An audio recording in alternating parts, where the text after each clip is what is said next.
Olá, gente, estamos de volta. Peço desculpas pela interrupção do vídeo, mas o celular me pregou uma peça. Então eu estava falando que não era possível a gente voltar, nunca é possível a gente voltar no tempo. Então se acontece uma situação que eu acabo retornando no percurso, né, eu tenho um percurso, tenho um ponto inicial, um ponto final qualquer, se no meio desse percurso eu tenho a necessidade de retornar, eu não consigo voltar no tempo. O que acontece é que meu deslocamento ele assume um valor negativo e, por consequência, a velocidade também se torna negativa. E por isso ela é representada num gráfico com valores negativos de velocidade, né? Está com valores abaixo do eixo do tempo t. Tudo bem? Então é isso que eu estava terminando de comentar no vídeo antes de ser interrompido. Através desse gráfico a gente também consegue definir os pontos onde há aceleração. Os pontos, melhor dizendo, as regiões do gráfico onde há aceleração. Como vocês devem já saber, a aceleração ela significa uma alteração da velocidade. Então, se no momento eu estava com uma velocidade de 10 km por hora e depois a velocidade foi alterada para 30 km por hora, é porque houve uma aceleração nesse intervalo de tempo. É claro que quanto menor for o intervalo de tempo, né, para a mesma variação de velocidade, quer dizer que a aceleração foi maior ou menor. Então você acelerou mais rápido, né? Esse é o termo coloquial, né? Você acelerou mais rápido ou acelerou menos rápido, né? Mas você acelerou mais ou menos. Aí mostra a intensidade do vetor, né? A intensidade da aceleração. Pois bem, neste gráfico a gente consegue definir um dos pontos onde houve aceleração nessas regiões que eu estou delimitando com caneta verde. São simplesmente as regiões onde houve variação ou alguma variação qualquer da velocidade. Então, no primeiro momento, né, t igual a zero, minha velocidade era zero, porque eu estava simplesmente parado com o carro. A partir do momento que eu comecei a movimentar o carro até atingir a velocidade máxima permitida nas suas locais, teve uma aceleração.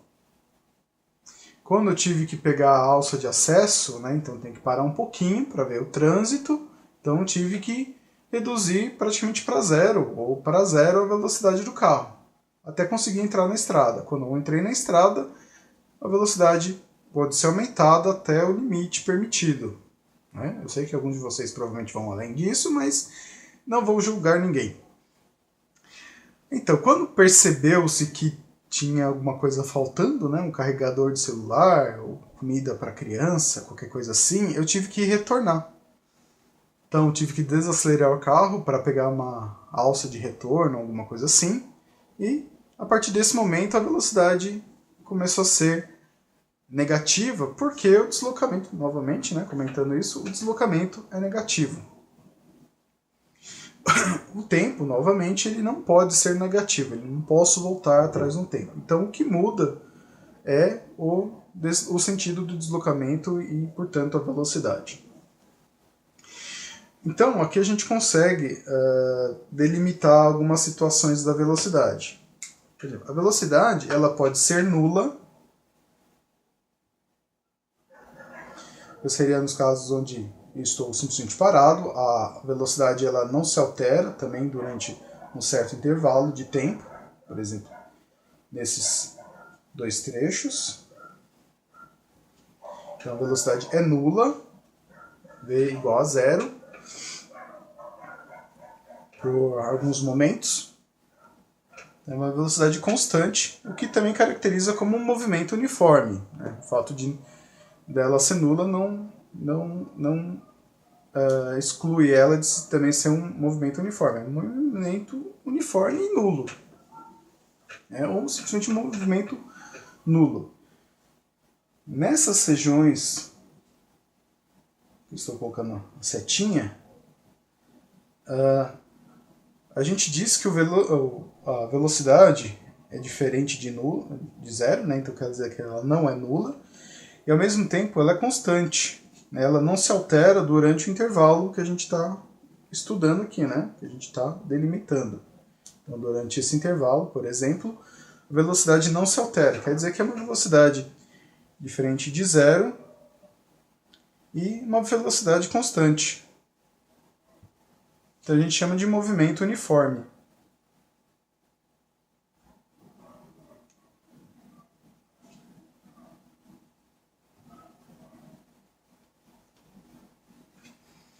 Agora, nessas regiões que eu já tinha pintado de verde, onde a aceleração é diferente de zero e a aceleração é constante, né, para o caso de eu colocar um valor único de aceleração, né, ou seja, ela não se altera durante o período, eu tenho uma velocidade crescente. Então a velocidade ela vai seguir uma formulazinha. A gente vai até definir um pouco mais para frente. Que vai ser uma equação de uma reta. Vocês podem perceber que é uma reta. Então a aceleração vai ser justamente o coeficiente de x, né, que acompanha o elemento de x, que na verdade aqui é t. Né? Lembrando que a equação de uma reta é ax mais b, né, essa fórmula genérica. Então, o A aqui é uma coincidência até, né, que é o coeficiente A, equivaleria à aceleração. Então, aqui seria uma aceleração constante, a aceleração não varia, ela permanece a mesma. Então, se aqui eu comecei a acelerar com 3 metros por segundo ao quadrado, vou chegar aqui também acelerando ainda a 3 metros por segundo ao quadrado. A partir desse momento, a aceleração zera e aí a velocidade se mantém constante. Ela vai permanecer na velocidade que atingiu no limite da aceleração. Então, nesse caso, a gente tem um movimento uniformemente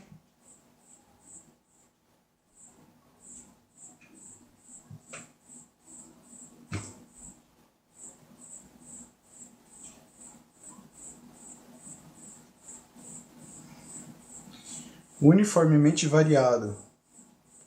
Que simplesmente quer dizer que a velocidade vai variar, só que de uma maneira uniforme, né? A uma taxa uniforme. É isso que a gente quer dizer. É claro que ainda tem alguns outros movimentos, como movimentos circulares, o movimento desuniforme, onde a aceleração ela também varia com o tempo, mas por enquanto a gente vai se ater, né, nessas condições mais simples, né? Velocidade nula, ou velocidade constante, é o movimento uniforme, e movimento uniformemente variado. Tudo bem? Bom, agora que a gente já conseguiu assimilar um pouco melhor as definições de posição, deslocamento, velocidade e aceleração, a gente pode passar para uma situação um pouco mais complicada, que é o cálculo da velocidade instantânea, até mesmo da aceleração instantânea em alguns casos. Eu não vou demonstrar aqui a fórmula, mas a equação horária espacial de uma partícula, ela pode ser representada por essa fórmula.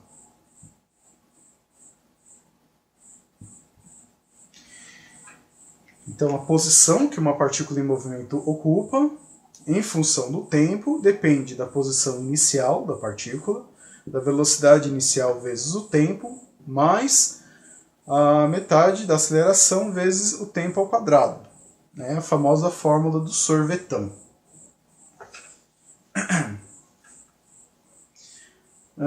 E por que depende do tempo? Obviamente, a gente percebeu que a posição, se a partícula é dotada de velocidade, quer dizer simplesmente que ela ocupa diferentes posições em relação ao referencial em função do tempo. Então é simplesmente isso que a partícula, que essa equação quer dizer.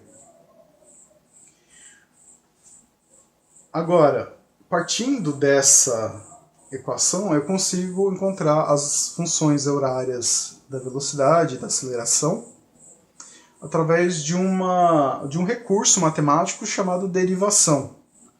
Vocês vão ver derivação na matéria de cálculo 1 nas próximas semanas, então não precisam ficar muito preocupados com relação a isso. Normalmente, derivação quer dizer simplesmente diminuir um grau de uma equação. Se é uma função do segundo grau, como é o caso aqui, que vocês devem se lembrar,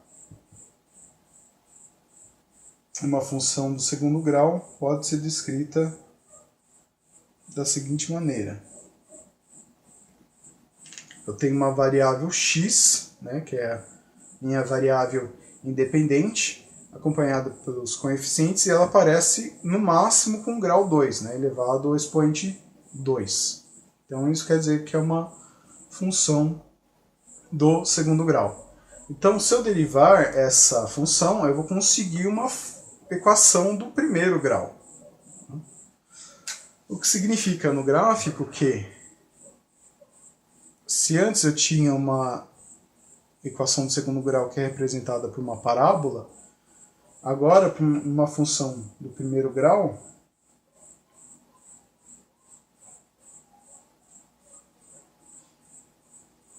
eu vou ter uma reta.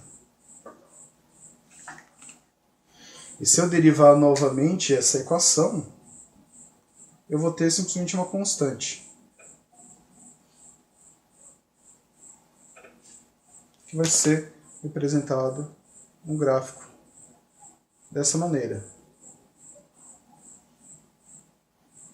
Essa seria a minha função constante, quer dizer, independente do valor de x, o y vai assumir um único valor.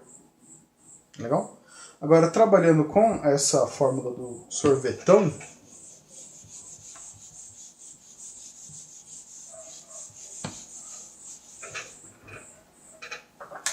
vamos derivar. Então a gente pode expressar da seguinte maneira.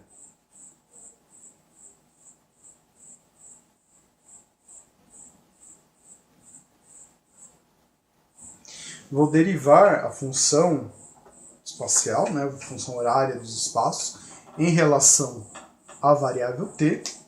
E dessa maneira eu vou conseguir fazer um estudo da variação da posição em relação ao tempo. E a variação da posição em relação ao tempo é simplesmente uma maneira de dizer a velocidade. É a mesma coisa dizer que é a velocidade. Ou seja, a variação da posição em função do tempo é igual à velocidade. E não é à toa que essa relação lembra muito aquela fórmula mais corriqueira. Que velocidade é igual a deslocamento sobre o intervalo de tempo que a gente está medindo. Agora, qual é a diferença entre isso e isso? Em termos, é só uma diferença de notação matemática. A gente trocou o delta pelo d.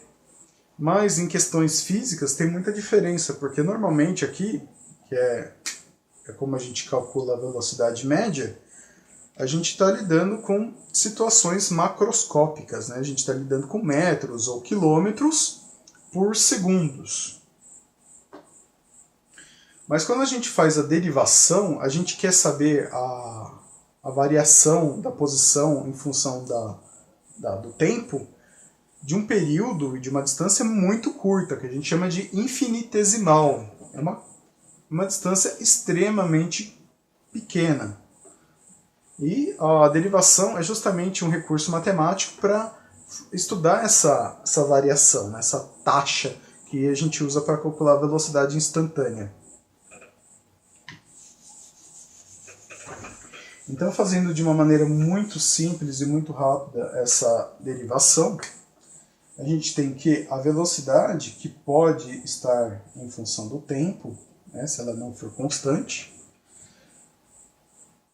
ela vai ser a derivada da função horária espacial em relação ao tempo.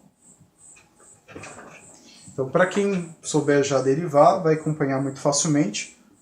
Uma constante, né, que a gente chama de constante, é que não está sendo multiplicada ou dividida pela variável de interesse, que é o tempo. Então, S0 ela não está sendo multiplicada ou dividida pelo tempo, então ela é uma constante, então ela pula fora, ela é zerada. Mais V0t, o t aqui ele está elevado a 1. Quando a gente deriva, a gente diminui um grau. Então o que vai acontecer? Vai ficar V0t 1 menos 1 mais meio de A. O A, assim como o V0, também são constantes, eles não se alteram com o tempo. Da mesma maneira que o S0, só que o S0 ele não estava acompanhado de T. V0 e A estão, então eles permanecem. Assim como nesse primeiro caso, eu vou ter que diminuir um grau deste termo, t ao quadrado. Então vai ficar 2 menos 1. E o 2 que estava aqui, ele vai passar aqui para frente multiplicando todo esse termo. Aqui eu posso simplificar. Então,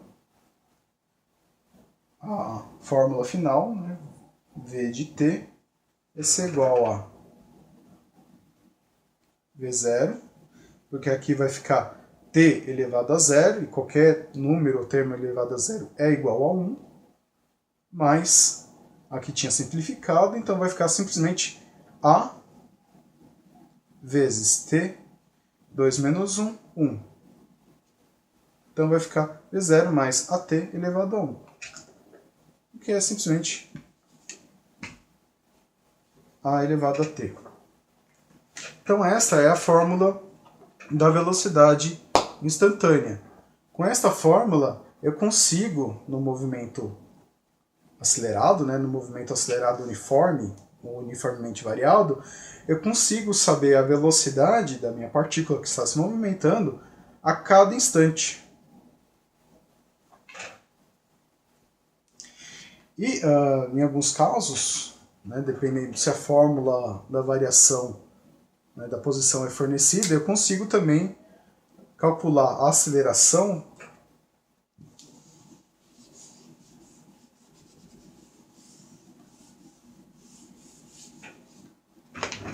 Deixa eu jogar a fórmula aqui.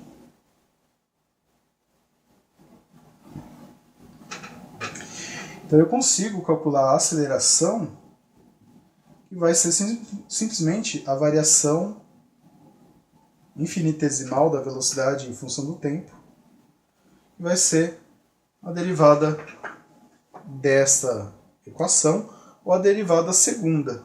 Então a gente pode fazer essa notação. A aceleração vai ser a taxa de variação da velocidade em relação ao tempo, ou ainda a derivada segunda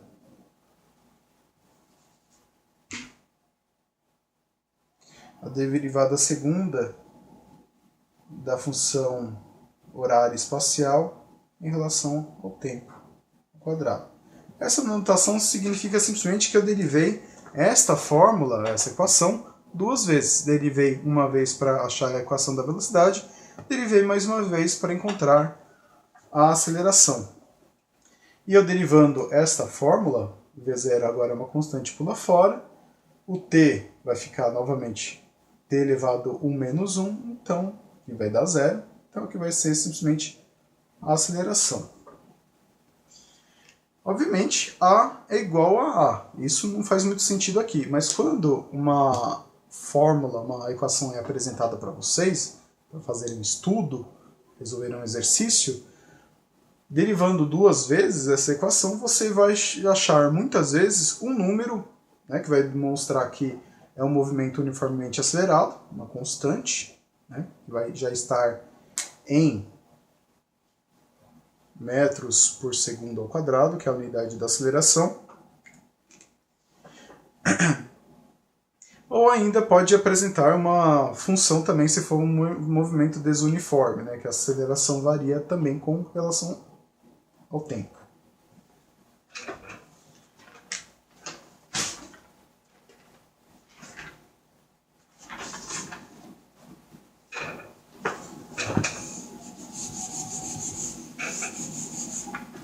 Bom, e só mais uma vez para apresentar, temos então um gráfico da variação da posição com relação ao tempo, no movimento uniformemente variado, que vai ser uma parábola, né? Então a aceleração é diferente de zero, e que seja uma constante, a gente vai ter uma parábola. Consequentemente, um gráfico da velocidade vai ser uma reta. E se a aceleração, o resultado for uma constante, né, que vai ser um número, então o gráfico dela vai ser simplesmente uma reta paralela em relação ao eixo do tempo. Ou seja, minha partícula, meu corpo vai assumir uma aceleração e ela não vai ser alterada ao longo do tempo. Então é isso, gente. Eu espero ter sido mais claro. Eu não vi as aulas dessa semana, não tive tempo, não tive condições para assistir às aulas. Isso eu retirei do livro Halliday, né, a introdução à física. E é uma matéria bastante, digamos assim, tradicional. Então, muito provavelmente vocês não viram nada muito diferente disso que eu mostrei. Então, espero... Obviamente, eu não sei como foram as aulas, espero que tenham sido claras. Estou tentando completar, né, alguma dúvida que ficou. Espero que essas dúvidas que ficaram sejam melhor trabalhadas nos exercícios que eu já vou resolver nos próximos vídeos. Então, a gente se encontra lá. Obrigado pela atenção. Até daqui a pouco.